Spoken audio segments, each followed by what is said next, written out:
تم diversity, role of law, تمہارے پاس یہ تمام کے تمام کا کوئی تعلق نہیں ہے، تم اس سے بہت دور ہو، تم تو اس ملک میں نفرت پھیلانا چاہتے ہو، مگر یاد رکھو تمہارے ناپاک عزائم میں ہم تم کو ناکام کریں گے، جمہوریت کا سہارا لیں گے۔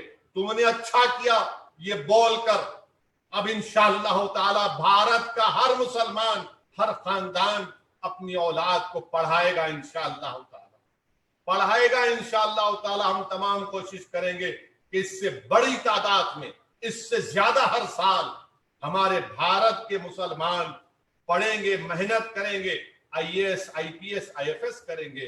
یہ نریندر مودی کی سوچ ہے کہ کہا تھا مودی نے کہ ایک ہاتھ میں قرآن، ایک ہاتھ میں کمپیوٹر۔ ارے تم کمپیوٹر تو چھوڑو، تم تو ہم کو تباہ و برباد کرنا چاہتے ہو، تم تو ہماری ترقی کو دیکھنا نہیں چاہتے، تم تو حسد کرنے والے ہو۔ مگر یہی جدوجہد ہے، اگر مسلمان تعلیم کی طرف رخ کرے گا، علم حاصل کرے گا اور سیاسی میدان میں آگے بڑھے گا، سیاست میں حصہ لے گا۔ یاد رکھو میرے عزیز دوستوں اور بزرگوں، میں آپ سے پھر سے عرض کر رہا ہوں، میں اپنی انانیت یا اپنی شہرت کے لیے نہیں کہہ رہا ہوں، میں پوری ذمہ داری کے ساتھ آپ سے عرض کر رہا ہوں شہادت امام حسین کے جلسے سے، کہ وطن عزیز میں جب تک آپ اپنی ایک سیاسی طاقت کو نہیں بنائیں گے، ایک آزاد ہماری سیاسی قیادت نہیں بنے گی، یاد رکھیے مسائل کے انبار ہمارے سامنے ہیں۔ بہت آپ نے یہ تمام نام نہاد سیکولر پارٹیوں کا ساتھ کیا، کیا حاصل ہوا ہم کو؟ ہماری پارلیمنٹ میں کتنے مسلم ایم پیز جیت کر جاتے ہیں، لوگ انگلی اٹھائیں گے اسد الدین تم حیدرآباد سے جیت کر جاتے ہو۔ میں سلام کرتا ہوں حیدرآباد کی ریور عوام کو جس نے مجھے کامیاب کیا، مگر بتاؤ کیا صرف 23 جیتیں گے بھارت کی لوک سبھا میں؟ کتنے آئی اے ایس آفیسر ہیں پورے ملک میں؟ بس دیکھیے اس کی اعداد و شمار ہے، 3% I A S, 1.8% I F S اور آئی پی ایس صرف 4%۔ میرے بھائی، اور پارلیمنٹ میں صرف 23۔ نہیں میرے عزیز دوستوں اور بزرگوں، میں آپ سے اپیل کر رہا ہوں کہ اٹھو، اس خواب غفلت سے بیدار ہو جاؤ، محنت کریے، جستجو کریے، پڑھیے لکھیے، سیاست میں حصہ لیجیے اور اپنی سیاسی پارٹی کو، اپنی سیاسی قیادت کو مضبوط کریے۔ اسد الدین اویسی آج ہے، کل نہیں رہے گا، مگر یاد رکھو یہ مسائل تو کل رہنے والے ہیں۔ ان مسائل کو ختم کرنا ہے، ہمارے ملک میں ہم کو اپنا جائز مقام حاصل کرنا ہے، تو یاد رکھیے آپ کے رونے سے، آپ کے پکارنے سے کوئی آپ کو حق نہیں دینے والا نہیں ہے۔ میرے بھائی، اگر آپ علم کے ذریعے، تعلیم کے ذریعے، اپنے صحیح سیاسی فیصلوں کے ذریعے ایک مقام پر آئیں گے تو تب جا کر آپ اپنے سیاسی مقدر کے فیصلے کریں گے، مگر اس وقت تک آپ صرف روتے رہیں گے۔ میرے بھائی، میں پھر سے میری زدہ اور ماں اور بہنوں عرض کر رہا ہوں کہ جس کی آنکھ سے آنسو بہہ جاتے، ظالم اس کو سمجھتا ہے کہ یہ ہار گیا، ہم نے اس کو ہرا دیا۔ جس کے آنکھ سے آنسو بہہ جاتے ہیں، ظلم کرنے والا سمجھتا ہے کہ کمزور ہے۔ یاد رکھو اب آنسو نہیں بہانا ہے، ہاں آنسو بہانا ہے تو اللہ کے خوف سے بہاؤ، آنسو بہانا ہے تو اللہ کے رسول صلی اللہ علیہ وسلم کی عشق میں ڈوب کر بہاؤ۔ اگر آنسو بہانا ہے تو امام حسین کی شہادت کو، اہل بیت کی شہادت کو یاد کر کے آنسو بہاؤ۔ آنسو بہانا ہے تو رات کے اندھیرے میں اٹھو، جس طرح امام باقر اٹھ کر اللہ سے مناجات کرتے، اللہ سے بھیک مانگتے، اللہ سے عرض کرتے۔ مگر یہ دنیا کے سامنے اگر تم اپنے آنسو بہاؤ گے تو ان کے دلوں میں دل نہیں ہے، ایک پتھر ہے، پہاڑ ہے۔ یہ ہمارے آنکھ کے آنسو کو ہماری بے بسی اور کمزوری سمجھیں گے۔ میرے نوجوانوں، یہ کل کا مستقبل تمہارا ہے، اور تمہارے مستقبل کو روشن کرنے کے لیے آج اسد الدین اویسی تم سے ایک درمندانہ اپیل کرتا ہے کہ علم کو اپناؤ، علم کو اپناؤ۔ قرآن کریم کی پہلی آیات اقرا سے شروع ہوئی، جو قرآن ہم پر نازل ہوئی، وہ کہہ رہی کہ پڑھو پڑھو پڑھو میرے بھائی، پڑھو میری بیٹیوں، خوب پڑھو۔ اس ملک کا مستقبل تمہارے سے وابستہ ہے،